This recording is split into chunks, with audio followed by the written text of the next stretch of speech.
Bien, venimos de un recorrido por los maravillosos mecanismos que la perfección de nuestro cuerpo nos ha demostrado. Reacciones que forman parte de nuestro ser primario, de nuestro componente más animal. Ahora, quiero que nos centremos tú y yo en los aspectos humanos del miedo. Pero antes de esto, quiero platicarte y que conozcas al pequeño Albert. Hace exactamente 100 años, en 1920, el padre de la psicología conductista, John Watson, ejecutó un estudio muy interesante junto a Rosalie Rayner. Tomó a un bebé al que presentaron una serie de animales peludos, un mono, un conejo, un perro, y resulta que ninguno le produjo miedo, y mucho menos una rata blanca que terminó por ser su favorita. Sin embargo, siguiendo las técnicas del condicionamiento, Watson hacía sonar fuertemente un martilleo metálico cuando el pequeño tocaba la rata que tanto le había gustado. Esto le causaba miedo. El resultado fue, en resumen, que el bebé desarrolló un rechazo inmediato a todos los estímulos peludos. Tengo que dejar claro que como muchos de los estudios de la época, este no tendría mayor validez metodológica considerando, por supuesto, los estándares actuales, los estándares modernos. Pero no por ello dejan de ser fundamentales para comprender, pues, la conducta humana. La importancia de esta investigación radica que, además de ser muy ilustrativo y que fue la primera vez que este tema se abordaba con una aproximación académica, abrió el camino para el estudio profundo de los miedos y de muchos de los elementos que tú y yo vamos a ver a continuación. Bien, de un lado tenemos las reacciones concretas, estas respuestas de nuestro sistema que nos ayudan a sobrevivir. En el video anterior discutíamos acerca de esto que es fisiológicamente. Estamos diseñados fisiológicamente para sentir miedo y que nuestro cuerpo, por supuesto, que responde en consecuencia. Ante una amenaza, nuestro organismo modifica nuestro ritmo cardíaco, como lo mencionamos anteriormente. Agudiza la capacidad visual, se enfría, aumenta el flujo sanguíneo, activa las hormonas y los neurotransmisores. Y en ocasiones, el sistema autónomo reserva toda su energía y paraliza el cuerpo, tal y como lo estás escuchando. Lo curioso es que todas estas manifestaciones diseñadas para nuestra supervivencia vuelven a ti cuando tienes que ponerte de pie. ¿Para qué? Para que presentes la idea que puede cambiar el rumbo de tu compañía. Donde no hay un tigre, por supuesto, ni un volcán en erupción. La preocupación, el miedo, la ansiedad y el estrés son palabras que siempre asociamos con elementos negativos, pero están allí para motivarnos. Para estar seguros y también, por supuesto, para avanzar. Mira, si hay algo en tu mente que causa ansiedad o estrés, tu cerebro lo va a reconocer como tal. Va a comenzar un proceso similar al que hemos visto en el video anterior, donde el estímulo inicia esta respuesta nerviosa y esta respuesta hormonal. De esta forma, por ejemplo, si estás enfadado con tu pareja o tienes problemas en el trabajo, las glándulas suprarrenales van a aumentar el cortisol, te van a poner en este estado catabólico, ¿recuerdas? Cata, de catástrofe, de cataclismo. De allí, querido, seguimos a la inmunodepresión, la subida de glucosa y los problemas estomacales. ¿Te acuerdas del me estoy cagando de miedo? Eso es, lo cual sucede sin que haya una amenaza real en la sala de tu casa ni debajo de tu escritorio. Pero la respuesta de nuestro cuerpo es como si la hubiese. Es como si a cada paso que diéramos estuviéramos expuestos a un peligro que acabaría con nuestra vida.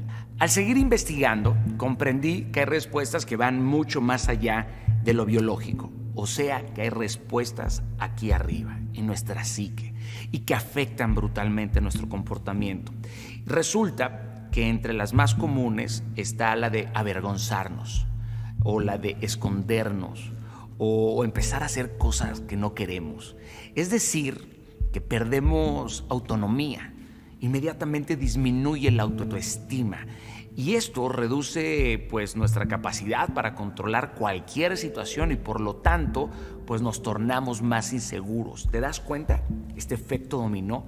Una vez más te recuerdo que estas respuestas tienen su origen en una base biológica, que a diferencia de lo que muchos aseguran, no es tan sencillo autoconvencernos de abandonar el miedo. Te aseguro que terminando este curso contarás con nuevas herramientas que van a ser concretas, que te van a ayudar a sobreponerte y a responder de mejor forma ante cualquiera de tus reacciones. Por supuesto, si te comprometes a estudiar y a ser diligente. Un evento inexistente o potencial puede crear una reacción real, una reacción palpable, que inmediatamente aumente tu ritmo cardíaco, que te cueste hasta articular una palabra o, como ya bien lo dijimos, que te empiecen a temblar las manos. Quiero hablarte del deterioro de la autoestima, querido.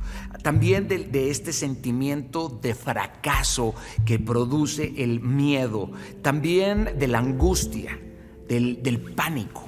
Estas sensaciones de impotencia e indefensión. Te estoy hablando de todos los efectos que tiene el bloqueo del pensamiento lógico, las creencias irracionales que tenemos en nuestra vida.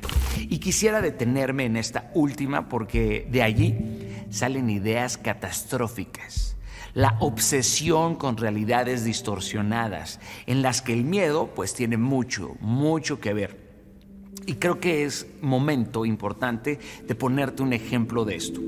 Ok, supongamos que una mujer quiere separarse de su marido que la maltrata física y emocionalmente. Esta mujer, no tiene trabajo, depende económicamente de él, pero no aguanta más. El miedo la paraliza porque su mente corre las escenas de sí misma sin tener nada que comer. O sea, ella se imagina que todos le han dado la espalda. La soledad inmediatamente lo observa como un lugar terrible, como un lugar oscuro. Estas imágenes que son horrendas, por supuesto, le empiezan a impedir moverse y de repente se mantiene a su lado esta sombra que no le permite verse de otra forma y por ello decide quedarse a un lado de su maltratador. ¿A qué voy con esto? Cuando somos invadidos por estas visiones fatalistas, es mucho más complicado activarnos, aprender a vernos de una forma diferente y a sentirnos capaces de cambiar nuestra vida. Estos son los mecanismos de defensa que nos impiden movernos.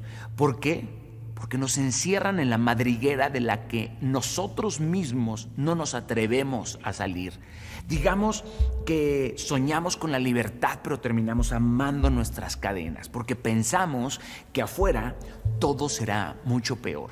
Este es un ejemplo de los tantos efectos que van mucho más allá de los efectos biológicos, entre cuyos síntomas tenemos, por supuesto, entre los más comunes. Empezaré con la irritabilidad y la agresividad. Otro síntoma sería la reclusión, la inhibición. Síntomas claros, el llanto descontrolado o la risa descontrolada. 4, las actividades discordes con la personalidad. Por supuesto, el aislamiento. Como sexto, podría hablarte de la timidez excesiva. No porque la timidez esté mal, pero hay una timidez que es excesiva. Hay gente que balbucea o que repite las cosas. Todos estos son elementos, querido, que hay que tener claros, pero son elementos que van a afectar nuestra capacidad, por supuesto, pues de resolver un problema en cualquier situación. Y si no lo hacemos, por supuesto, nuevamente este problema nos va a hundir más en el temor. De todas estas manifestaciones de las que te he hablado, una creo que es la que se impone. Y quiero darle importancia porque en mi experiencia la considero como la raíz de buena parte de los problemas de las personas que se me acercan en mi caminar diario. Y es el bloqueo para tomar decisiones. Tomar una decisión y ejecutarla es un momento clave. Ya sea una decisión para cruzar la calle, Pongamos este ejemplo: cruzar la calle donde hay un perro. O si quieres, para lanzar un producto al mercado. El miedo afecta por completo nuestra capacidad para procesar la información y hace que pospongamos la ejecución de aquello que debemos hacer. ¿Cuántas veces, querido? ¿Cuántas veces has pospuesto lo que tienes que hacer por miedo? Esta es una de las formas, querido, en que esto nos sucede a ti y a mí y nos envía señales contradictorias. En los ejemplos que te acabo de poner, pudiéramos hacernos dudar. Por ejemplo, si vas a cruzar la calle, podrías dudar de qué tan fiero es el perro al que pasaremos a un lado. O podríamos dudar si nuestro producto tiene el precio correcto antes de lanzarlo. Pero este retraso viene de la forma en cómo tú y yo a veces sobreanalizamos los elementos de información. Pero esto resulta que no es más que un mecanismo en el que nos refugiamos y nos parece un lugar seguro. Y nos refugiamos ahí para no hacer nada. Querido, no debemos creer que el miedo es un mal exclusivo de las personas. Increíble, pero no lo es. Los colectivos también pueden sufrir miedo. Por ejemplo, las organizaciones cuyos jefes no tienen ni idea de liderazgo generan en su gente miedo, los empujan a cometer errores o a ser expuestos, lo que conlleva inmediatamente a un bloqueo de lo que te mencionaba hace unos momentos, el miedo en la toma de decisiones. Los bloquean en la creatividad y por supuesto que bloquean el desarrollo de todos sus miembros. Algo que debes de saber es que algunos miedos son aprendidos y otros son adquiridos porque nosotros así lo decidimos. Por ejemplo, ciertos monos, ciertos primates aprenden a tener miedo de cosas inofensivas cuando ven videos. Estos videos, por supuesto, han sido editados por los investigadores y ven videos de otros monos que están expresando terror. Lo mismo pasa con nosotros. Somos capaces de sentir miedo debido a la presencia de una persona temerosa ante nosotros o de observar patrones en nuestros padres. ¿Tienes un padre temeroso? Es muy probable que suelas tener miedo al lado de él. Por ejemplo, la transmisión del miedo es lo que les ha permitido a los dictadores, a los populistas, movilizar por completo las masas contra minorías y otros grupos sociales. La queja constante y la adaptación de una forma de victimización son reacciones que aparecen cuando te inhibes, pero cuando te inhibes a causa del miedo. Es decir, que tu falta de decisión la estás achacando a alguien más. Y esto se debe también a que durante el miedo se refuerza algo que se llama el locus de control externo. Te explico rápidamente de qué se trata esto. El locus de control externo es una percepción dominante en la que la persona considera que los fenómenos que le ocurren pues tienen origen en factores que esta persona simplemente no puede controlar. Es decir, los elementos que rigen su comportamiento están compuestos por fuerzas en las que la propia persona siente que no tiene influencia. No me quisiera extender demasiado en esto, pero una persona con un alto locus de control externo tiene pocas posibilidades de éxito, porque siempre pensará que su destino está en manos de la suerte de alguien más, que está en manos de los políticos, de su jefe o del horóscopo. Tendrá baja confianza en las acciones que emanan de su propia voluntad. Pero alguien con alto locus de control interno, en cambio, se convierte en dueño de sus pasos transforma su destino y sabe que su crecimiento o su colapso dependen absolutamente de sus propias acciones, de sus propias decisiones. Es muy importante, querida mía y querido mío, a tomar en cuenta que el miedo es una situación natural y que debes esperar que aparezca en muchas ocasiones en tu vida y en ciertas circunstancias, por supuesto, de tu vida, y que los efectos en la conducta que están aquí seguirán ocurriendo de alguna forma o de otra forma. Por ejemplo, el insomnio suele ser otro de los síntomas de las situaciones de ansiedad, porque los pensamientos compulsivos y el aumento del cortisol en el cuerpo conducen inmediatamente a una pérdida de sueño restaurador. Te lo digo por experiencia propia.